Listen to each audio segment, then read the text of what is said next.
bro. For They real. told me, bro, I was gonna have somebody from Bronx in here today. I said, bro, I just came back from New York, bro, and that's the only borough I ain't go to. That and Staten. What part you was at? Harlem, Manhattan, and Brooklyn.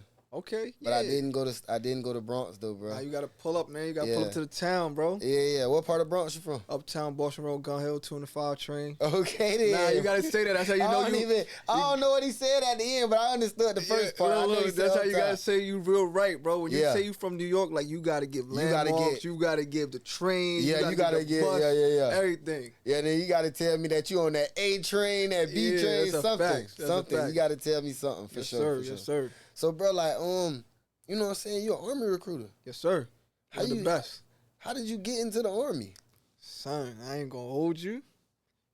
It's a long story, but we got time, right? Yeah, we got time. All right, so boom. I never thought I was gonna join the military. I used to think it was corny. My brother and my sister joined when they was 18. They joined the Navy. And long story short, I went to college, got kicked out of college, did one semester, crazy work, and then fumbled into being a model for Hollister. I was shopping one day. 2 females asked me if I wanted a job. I was a Hollister model for a little bit. It was fun. And then one day I was just chilling on the block, and I was like, yo, there got to be more to life than this. So I went to the same recruiter who was trying to recruit me in high school, and I was like, yo, I'm ready. I surrender. And I joined. I told them that they could pick whatever job they want for me or whatever, and I joined the military. And 14 years later, boom, still here. So you took the ASVAB. I took the ASVAB. Passed the ASVAB, did the physical, did the duck walk, did all the stupid, goofy stuff that you gotta do to join the military. Okay, but was you like getting influenced? You know what I'm saying? Like you said, by your brother and your sister.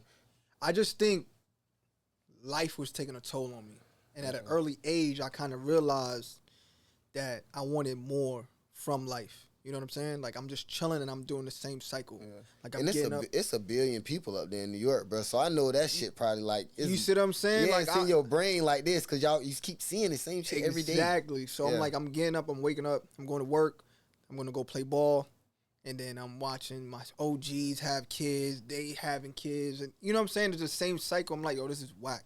There got to be more to life than this. So then I was like, man, I'm going to just join the military. I don't know what to expect, but I got to leave here. So that's what just made me do it. And then pretty much my influence of my brother, my sister, brother-in-law, seeing how they was living and getting to the bag and stuff like that, I was like, all right, you know what? If they can do it, I could do it. For sure. So that's what happened. For sure. Because I ain't going to lie, like, from the outside looking in, before we even get deep in this story, you be, like, not... when you see like the people from the Army, you be like, damn, they living a good life. They got an SRT, bro. That's an SRT gang over there. You feel me? I'm trying to be SRT gang. Yeah, for sure. So I can see that. Yes, sir. But you know, you go to the recruiter and you tell them, you know what I'm saying, you want to get in there, you pass all the tests. Mm-hmm. What's the next step? What's your first job? What do you become? So I was a truck driver. I ain't know nothing about trucks, bro. So it's a funny story. I got the basic training and everything, and my first duty station was Louisiana, Fort Polk, Louisiana. First time in the South and everything. But yeah, I picked truck driver, knew nothing about it. I asked my recruiter, I was like, give me the easiest job in the military, and I don't want to go to war. And he was like, all right, truck driver.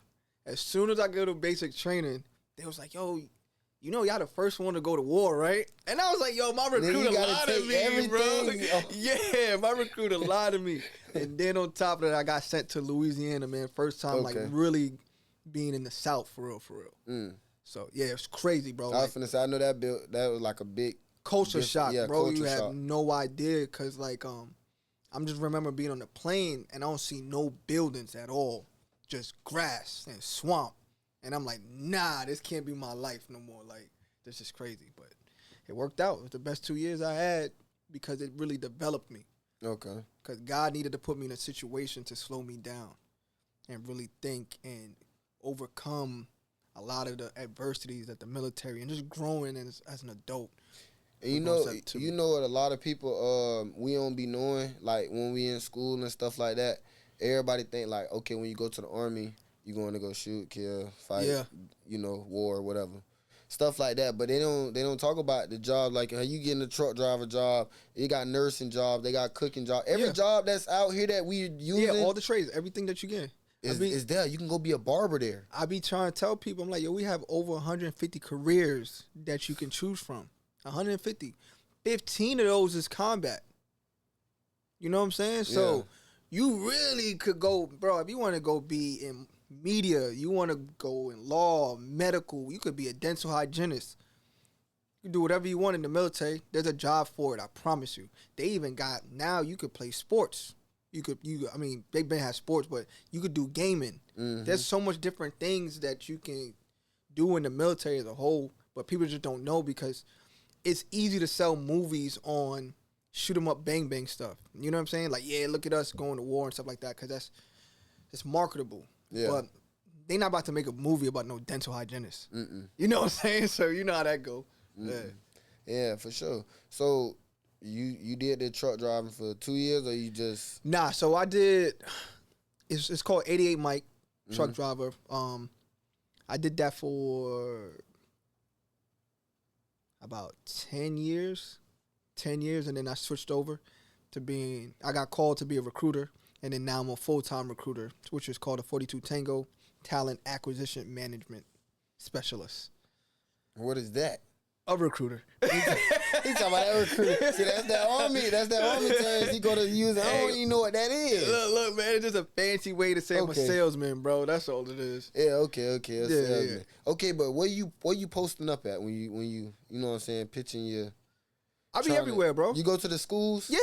Okay, like to the high schools? Yeah. Okay. Shout out to Wharton High School, man. That's my school that I be recruiting out of. So, okay. Yeah. You there every lunch period? Yeah. I be vibing, bro. Those my people, though, bro. We be vibing because I get it. I understand. I was them. So I don't be trying to come off too crazy like, yo, join the army. I really just be like, yo, what you going to do? After school when you, just think about it, when you were in school and you at lunch and you see these army recruiters, some of us might take it serious, some of us might not. Yeah. A lot of us probably not, dude. But you know what, though? This is what I realized.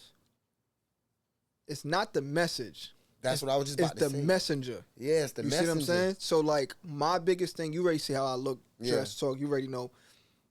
I'm like that at the school. Yeah. You understand what I'm saying? I mean, I may be in uniform, but when they see me, they be like, oh, he not like the other recruiters. Man, I had a Marines, right, at my school, because my school was always bringing the Marines there. Yeah. And it was a dude, he used to always just sit like this and just watch everybody. Instead of like, you know what I'm saying, doing too much. handing out pamphlets or talking. He already had the cut. So the cut already like, don't talk to his ass. He gonna put your ass into something. Yeah. But some of them, like you just said, it's the messenger. It's probably the messenger for sure. It depends on who they sending. Yep. So like Warren High School is a predominantly black and Hispanic school. Okay. So that's like right up my alley. You know what I'm saying? So I'm able to relate to them in a different way than maybe another recruiter can't, because they probably come off too salesy. Where I'm not like that. I'm more like, what you doing after this? What is your plans? Let me help you regardless if you're going to join the military or not. Yeah. You know what I mean? So that's a different, side of things than me just saying, come join the military because you need to, because you're going to work at McDonald's. I'm not doing that. Yeah. You feel me? Because I understand. Like, I didn't join straight out of high school. I joined when I was 20. Yeah. So I get it. So how did, the military discipline you? Man, the military still disciplining me. Yeah. But it forces you to grow up, right? So I joined at 20, and when you in the military, man, people just give you orders and you better go execute. You better figure it out. You know what I'm saying? Like, you on your own, but you in a pool with everybody else, but you still individually on your own. So you're going to have that discipline. Because if you don't figure it out, you're going to get left. You know what I mean? So you're going to get taskings, and then the more you rank up, I became a sergeant in 2.5 years. That's fast. So I'm 22 years old talking to grown men and women who are in their 30s, and now I'm their boss. So if that doesn't raise you up fast and make sure that you have the discipline, because now you got other people's lives that you got to take care of. And it almost become like they're your kids in a sense. You know what I'm saying? So, yeah, that discipline, especially if you want to be great at what you're doing, you're going to be in them books. You're going to make sure everything is, copacetic and all that. So, for sure. So, okay, like you just said, you amongst all ages. How can they just point out and say, like, your leadership better than everybody else's, though, if all y'all got, the not even saying the same purposes for being there, but like y'all damn near death for the same purposes. You know what I'm saying? It go back to what I was saying, right? It's not the message; it's the messenger. It's the messenger. So you always find different ways and tactics to relate to your people, right? So some sergeants lead with an iron fist. Right. Everything is like, do what I say, don't ask me no questions, and that may work for some. But then you gotta, like, for me, I had to figure out the kind of soldiers that I have so I can best lead them. Some may need me to talk stern to them. Some may need me to pull them to the side and be like, look, understand, yada, yada, yada, but let me come show you. You understand what I'm saying? So once you learn who you dealing with, for me, then I can evaluate my soldiers, and now I can give out orders the way that I know going to see fit, and I get the best response out of them. And it's a respect thing, right? So if you respect me, you're not about to violate. You know what I'm saying? So that's how I look at it. For sure. I got a question, bro. Do you think, like, okay, somebody who calls themselves like a shooter, like on the streets, compared to an actual, you know what I'm saying, shooter who's going to war, like an actual gunsman who's going to war or something like that, and the person who's on the street, say if they get into like a same type of, you know, a battle, but just their battle is on the street. How do you kind of look at it like that? Because they go on to war to survive for their life, right? Like some people say they go on to war to survive for their life on the streets, and kind of like in the army, it's the same thing, but the opposite. Right. You get what I'm saying? It's kind of like we making sure a bit not finna even attack. Right. You know what I'm saying? So we dimming the fire before this shit gets started. And the person who actually, like, you know, in the streets, in the neighborhoods, they kind of surviving. That's why they using they weapons a lot more than the people that's in the army and stuff like that. So how you kind of look at it, like, you know what I'm saying? How you kind of look at that? I'm from the hood, bro, so I get it. I get it on both spectrums, right? So the only difference one is Uncle Sam is paying us to do what we got to do, and in the hood, you trying to survive. You know what I'm saying? You got your circumstances, so sometimes you just become a product of your environment, and I get that. I remember being in the hood trying to go to the Chinese store, and I got people walking down the street with whatever they got. You know what I'm saying? So I understand you got to protect yourself. You're in a dog-eat-dog world that America may not really know and see or care. But then in the military, it's the same thing because people really don't know what we doing over there. And then when you go to these other countries, it's the same philosophy that they got. They're looking at it like, yo, they got to protect their people. Yeah. You understand what I'm saying? So everybody's trying to protect themselves. So that's how I look at it. For sure. And the only reason I asked that question, bro, because, you know, the whole PTSD thing, right? Absolutely. So, it's a real thing. It's a real thing. Yes, sir. On every different spectrum. You get what I'm saying? And that, you don't got to be in the military to have PTSD. Yeah. You know what I mean? Like that. Like just even thinking about me going back to New York, I feel like I got so domesticated now that when I go to New York, I forget the certain triggers I had. You know what I'm saying? Like I remember, like, probably not have my chain out, probably not be too comfortable. Like I gotta keep looking over my soldiers. You know what I'm saying? And then now when I go back, I'm like, because I've been living. I'm in the gated community. I'm in this. You know what I mean? So, but those are all triggers and traumas that I was going through because of my environment. That everything I'm on the swivel. I'm thinking there's a threat everywhere. I gotta make sure I got something on me, or I'm with somebody with something on me. That's trauma. You know what I'm saying? And through life and therapy or whatever you go through, you either shed it or you keep it with you. Nah, for sure. Most definitely.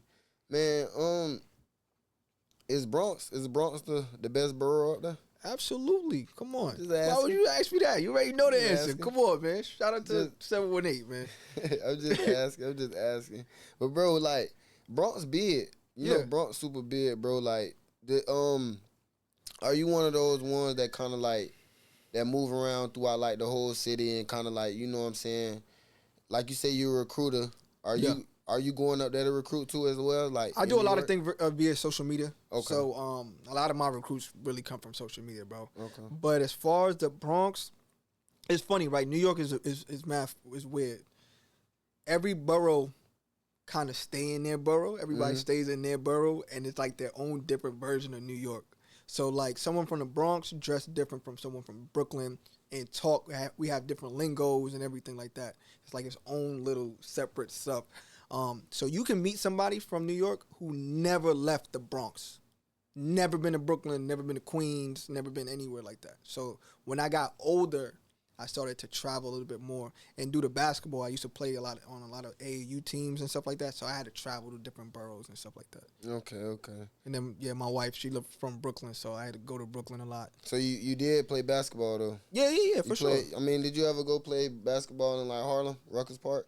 Nah, I never did. No. I never did Rutgers. Nah, Okay. I never did Rutgers. Man, I ain't gonna lie. When I went up there, I wanted to go play basketball. I just wanted to shoot a 3-pointer. Oh, Rutgers? Yeah, just to say I did it. Just to say you did it, right? Just to say I did come it. film this, yo. Yeah, come film it for sure. Yeah. But nah, man, how did you start your podcast, bro? Man, it was honestly I was trying to use it for a recruiting tool. Okay. To be honest, what I was trying to do was show people, the people that I was putting in the Army, that they was more than just a uniform. So when they come back, I wanted to hear their success story. Mm-hmm. So I wanted to put that out there. Like, look, your boy on the block that you said was never going to make it. Look at him. Look at him now. Now come tell your story. You know what I'm saying? So it started up that way, and I was just like, nah, like it's not gonna impact enough people. I'm thinking too shallow. So I really want to show that we are more than just a uniform. You just don't put a gun in our hand and that's it. Times have changed. We want to be businessmen and women. We want to be entrepreneurs. We want to be doctors. We want to do all these things. We also learning and growing and adapting. So we want to use the military as a stepping stone for a better lifestyle. So I wanted to put that in the best lighting and cross the bridge from military and civilian life and show everybody like, yo, we just like y'all too. We just wear a uniform. Yeah. So birth the podcast and everything that we doing now. So shout out to Shake the Room and the team and everything. We here. Nah, for sure. Is it just you or? Nah, it's not just me. I could never say that. Okay. Absolutely Talk not, to me about man. your team, yeah, bro. I Shake could the never Room do, podcast. man. Yeah, Shake the Room. Well, now it's Shake the Room Show. Shake the Room Show. Shake the Room Show now. But yeah, my co-host Lee. We had Melissa who used to step in and assist. Okay. Wendy, my cameraman, production team, DJ, Too Easy Lee on there, and then we have a bunch of people behind the scenes that help out. I got shout out Brianna, my wife, Jimmy Cox, my marketing guru. Man, you probably got to get Jimmy up on here. Vega, marketing guru. I got so much people to thank. I don't want to just sit here and I'll be thinking all day. All vets though? Nah. These are civilians, vets, mixed, bro. Like I don't, because I never want to put myself in that box. Yeah, and all in that. You know what I mean? So I got a lot of people. Shout out Taj, Christopher King. There's so much people I could thank, bro. That like along this journey that's been helping with the show. So shout out everybody for real. Thank you. Nah, for sure.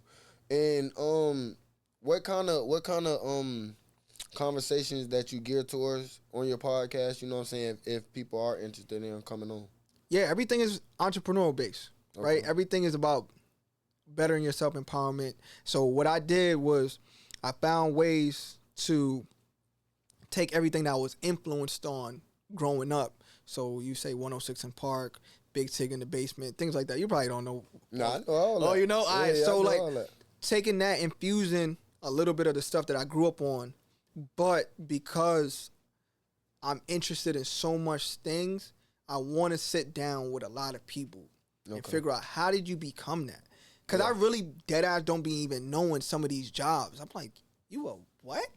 Nah, I need to come talk to you because how did you even thought of doing that? Yeah. And then the essence of the show is I know there's someone out there who want to be you or who want to navigate in the space that you navigating in, but they don't know how to. So if I could talk to you, who the subject matter expert, now you can just cut somebody's learning curve. Mm-hmm. You see what I'm saying? But I find to try to take the information and put it down to the lowest level. Because remember, I told you, it's not the message, it's the messenger, right? Find a way to put it in the lowest level so everybody could understand it, Barney style, and I make sure that we laughing, we joking, kikiing, and everything is all good. So that's why I said it's more like a show. It's not like a podcast. Okay. We have the element of the DJ and all that type of stuff that we do. So yeah, sure. You gotta come check it out, bro. For real. I want to. How often are y'all doing it? So right now we wrapped up our first season. Okay. So we're gonna shoot. We're gonna probably start shooting. I want to say probably the first week of February. We'll start picking it back up. Yeah, you gotta bring me on that, bro. Yeah, now it's done deal, bro. It was over. Yeah, we gonna make it happen. Yeah, sure. Done deal, bro. For sure. So what's like a hobby outside of, you know what I'm saying, what you doing on a daily basis with the Army recruiting thing? What's a hobby outside like that you like to do? Family man, of course, 100%. Definitely getting in the space of my faith right now. Trying to get more on my Bible, doing the right things. Basketball, 100%. Basketball. Yeah, I'm still hooping. Okay. Still hooping, fashion, modeling, the whole thing like that, man. So and then obviously Shake the Room. So all of that is what I try to blend together and, work with that. Who your favorite player? Basketball. It was LeBron. It was LeBron. I'm kind of like in a weird transition space right now where I'm just kind of trying to figure out who gonna be my next person because LeBron about to retire. Yeah. So. Was you a real LeBron fan, like diehard? So I was a diehard D Wade fan.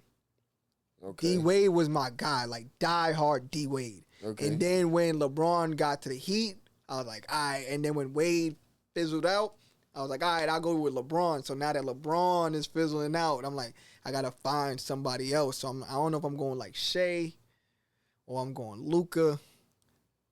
I'm still trying to figure it out. Like, I don't know who or Anthony Edwards. I really like Anthony Edwards, to be honest. Yeah, Anthony nice. Yeah, Ant-Man nice. Ant just, I don't know. Ant just probably got to get somebody over there to help him. Yeah, Ant-Man nice, boy. That boy. Yeah, he definitely nice. Yeah, yes, sir. For sure. I ain't gonna lie, you don't like none of the old school players, no. Right now? Nah, because they all... Nah, I know they gone, but I'm saying like all time, though. Do you like any? Yeah, of course, of course. I mean, but it's a young man's sport, right? Like, I can't sit and... Like, I remember great times of Jordan. Yeah. But I'm not about to reminisce. But you don't want to... Yeah, you know what I'm saying? Like, yo, Jordan wasn't... Nah. No light on the old. Nah, I mean, it's just... For sure.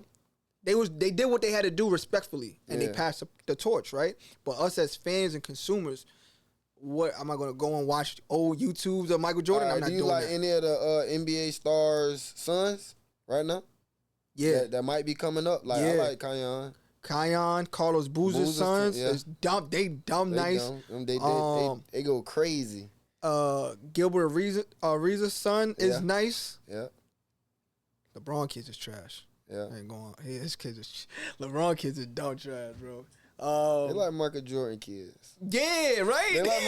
They like Marcus them. Yeah, bro. Like, I can see them making his sneakers and something like that. Marcus and Bronny. No diss, but nah, they trash. So yeah, I go Kion for sure. I like Kion swag. Yeah, I like Kion swag. Kion gonna be good. You like Mikey? You think Mikey gonna be able to? I mean, I hope so. Yeah. I hope so because from all the work that he put in. Been a minute, bro. You gotta at least get a man a shot. Yeah. Because everybody else is trash. Exactly. You gotta let him in the league, bro. You know what I'm saying? Because watching him on TikTok and social media, you kind of remember what's that other kid name? He was that Spanish dude. He was mad short. Oh my God! And he had like a whole sitcom. He was coming up during like LaMelo them age. Oh my God, I can't remember. He was around LaMelo them time? Yes. Oh, I definitely don't remember. But I remember. Julius. You gotta think. We had to watch, the brother up under Lonzo first. It was Lonzo. Yeah. We ain't watched Lonzo in high school, though. We only watched Lonzo kind of. At the end when he was already dumb nice. When he got, When LeVar started making them boys, y'all finna be on TV. Y'all finna get seen. Yeah, Julian Newman. Okay, I think I know who that is. Newman, yeah. He was supposed to be, but he was too short. Yeah. But he used to cook people too. But, a lot of them, when they coming up, just because so much content, you be like, yo, they dumb nice until they play with some people who are dumb nice, and it's not gonna happen. So, how long you been in the Florida area, bro? 2.5 years. Okay, how was the transition with? Bro, I love Florida, bro. Yeah. I would never want to leave this place. For sure. Nah, I mean, nobody say, bro, like, why you talk like that? You from New York? I get mad love in Tampa, bro. Nah, I get mad love. Son. I get mad love out here, B. Like, it's I love it, bro. You sound like you fresh from over there. Like, they just shipped you today. Nah, bro. I need to go back and recharge my batteries, bro. I always be telling them people that, like, yo, I need to go home, get me some new lingo, come back. And come back again? Yeah, bro. Oh, man. Too much New York already in Florida, bro. I mean, we already got. I be feeling like Florida, they take New York, and New York take a little bit out of Florida. Like, just with the. Because I seen people up there, bro. I was in New York, and I seen people with goals in their mouth and all type of shit. Yeah, we had goals before y'all, though. Goals? Yeah, we did, bro. 20, like, yes. Kodak them? Bro, listen. No, you got to show me one of y'all rappers that did. Back in the 80s and stuff like that. They was they had the Slick Rick and them and all them Slick boys. Rick them had this, but they never had this. Yo, they had gold, bro. I gotta see they gold. The picture's black and white. The picture's black and white, fam. Nah, man, they used to wear gold, bro. No, they had them big old. But y'all really took it over. I ain't gonna say that. Y'all really took it over, and y'all really had them slugs for real. Yeah, but as far as in like the culture wise though, bro, New York gonna always have that culture because that was one of the places that all of the races migrated to too. Yeah. Besides absolutely. Florida, that's why y'all got so many Haitians, Jamaicans. We got everybody, bro, and I'm Jamaican. Yeah, for real? Yeah. For sure. What part? Like Kingston? Kingston? Okay. Yeah, sir. Shout out to Kingston for sure. I've never been to Kingston. You been to Jamaica before? No, Bahamas. I've been to Bahamas. Though. You need to go to Jamaica. Yeah, I'm trying to go to Jamaica this year, bro. Yeah, you need to. I didn't had a lot of talks about going, but every time I be finna go, I always tell a girl, man, I'm trying to book that one little thing where they massage. The massage, yeah. And they like, I'm not going with you. If you gotta go there and do that, I say, why can't I go see that? You gotta go to Montego Bay. Nah, so Montego, yeah. So that's the resort area because Kingston is the city. Yeah. So I'm from Portmore. Well, my dad's from Portmore. My mom's from Spanish Town. I was born here, but I was raised there for a little bit. For sure. You got to go. Montego Bay, you're going to have the time of your life. Go to, what's the name of the hotel? Reggae. Oh, my God, I can't even name it. But, you're going to be good. I'll show you.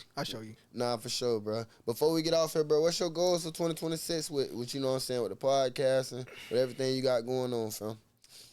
Man, honestly, bro, my goals is, always putting God first. Okay. Walking in my faith, making sure that I'm doing the right thing.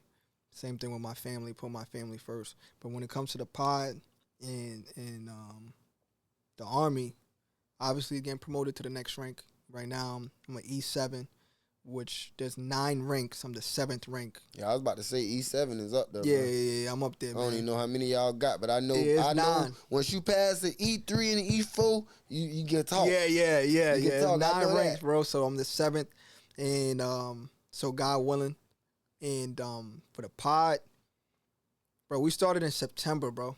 So it don't even look like it. No, that's why I said I ain't even know that. Nah, we started in September, bro, and we. Thank God for all the relationships that we festered. We partnered with the Marriott. We done partnered with some Army companies. We got stuff with AUSA. We doing events. So long story short, there's not to gloat or whatever, just to really appreciate the growth that we having. So it's just becoming a bigger network. You know what I mean? Making sure like the end goal is to be on TV, right? To be able to spread your message further than what you have now. So just to grow, be happy, love the process, enjoy it. That's it, man. For sure. You watch Netflix, bro? Yeah. For sure. It's a show that I want you to go check out. It's called 11/22/63. 11/22/63? Yeah. I bet. It's a show about if JFK wouldn't passed away or some shit like that. Okay. It's supposed to be if that day didn't ever happen. How the world would be right now. Okay. So watch that. It's fire? It's fire. That bit fire, nah. It's fire for sure. Okay. For sure. Let them know where they can follow and everything right there, bro, on that camera. Man, you can follow me on Simply Keem _ That's on Instagram, TikTok. Make sure you follow Shake the Room Show _ on TikTok, Instagram, and YouTube. Go subscribe. Let us know how we doing. And if you want to be a guest on the show, just hit us up in the DMs. Y'all heard my boy. Follow him ASAP, man. We are Florida Podcast. Tapping in, tapping out. Let's ride. You already know. Yo. Peace.